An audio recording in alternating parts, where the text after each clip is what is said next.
It was another moment of dreams come true as 2014 retirees from the local government and primary schools in Ondo State gathered to receive the arrears of their gratuities. The ceremony at the Cocoa Conference Hall of the Governor's Office in Akure was the platform to disburse the 1.4 billion naira to the senior citizens. Setting the tone, the Commissioner for Local Government and Chieftaincy Affairs, Amidu Takuro, praised the governor for introducing the pension saving initiative during his tenure as deputy governor, noting that it has made regular savings for gratuity payment possible. We also made a vow that in every quarter we must make sure that we save good amount of money to the service of our pensioners in Ondo State. The head of service, Mr. Bayo Philip, represented by the Permanent Secretary, Ministry of Health, Dr. Adeniro Ikuomola, commended the governor for his compassion and prioritization of pensioners' welfare despite other pressing developmental needs. What you are doing today, sir,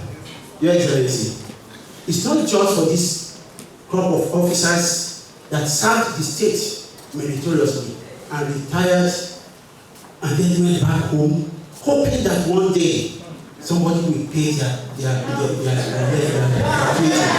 We are not doing it for them alone, but we are doing it for all of us that are still in the service. Governor Aiyedatiwa, who restated his dedication to sustain efforts that prioritize the welfare of every inhabitant of the state, noted that the current disbursement will rekindle hope among pensioners and reassure serving workers that their gratuities will be promptly paid after retirement.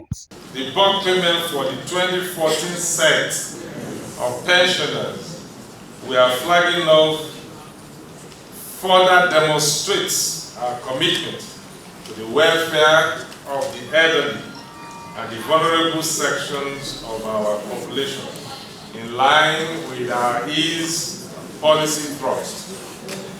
Our desire to adopt and religiously apply the year of exiting the public service as the only qualification for bulk payment is to make the payment process transparent, predictable, and to ensure that nobody is discriminated against on account of extrinsic considerations.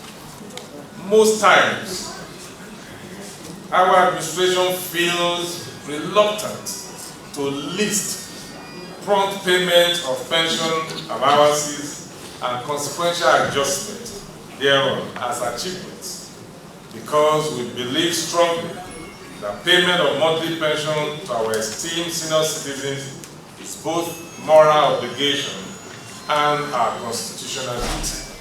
The governor explained that the disbursement followed his administration's structured payment process, which uses the year of exit from public service as the sole qualification criterion to ensure fairness, transparency, and predictability. Let me also inform you that some legal representative, this next of kin of some workers of the local government service extraction, who lost their lives in a fatal motor accident while an official journey to Ibadan in Ondo State, will be handed checks for the terminal benefit of the 3 deceased staff as a way of ameliorating the pains of the sudden departure of their loved ones. The chairman of the National Union of Pensioners in the state, Johnson Oshunyemi, lauded the governor for restoring dignity to retirees and rekindling their hope. Speaking with newsmen, the Permanent Secretary, Local Government Pension Transitional Department, Mercy Femi Idris, expressed delight over the milestone achievement under her watch, with special gratitude to Governor Aiyedatiwa. Retiring on this note, and that it will be the first time a Permanent Secretary will pay 2 batches, that is 2013 and 2014. Of course, I feel wonderful. Where we would have had challenges, that would have been in the past. After the verification exercise, we now have a database. So what we did was to go through the associations, various associations, like you said, NUP, Association of Retired Teachers, those of the local government, those of Akure South headquarters, and what have you. And then they brought all the approval letters. And then we decided to match with what we have on ground. And that is how we came, to the conclusion that ABC should be paid today. The beneficiaries lauded the governor for fulfilling their long-awaited dreams. I thank God for Mr. Governor that the Lord will continue to help him to pay others and we sustain the state. The governor has just graciously and magnanimously cleared our gratuity in bulk, not a piecemeal payment. So we appreciate God for using him for what he has done for the retired teachers, in particular in Ondo State. The senior citizens promised their continued support for the Aiyedatiwa administration. Wahab Bankole, OSRC News.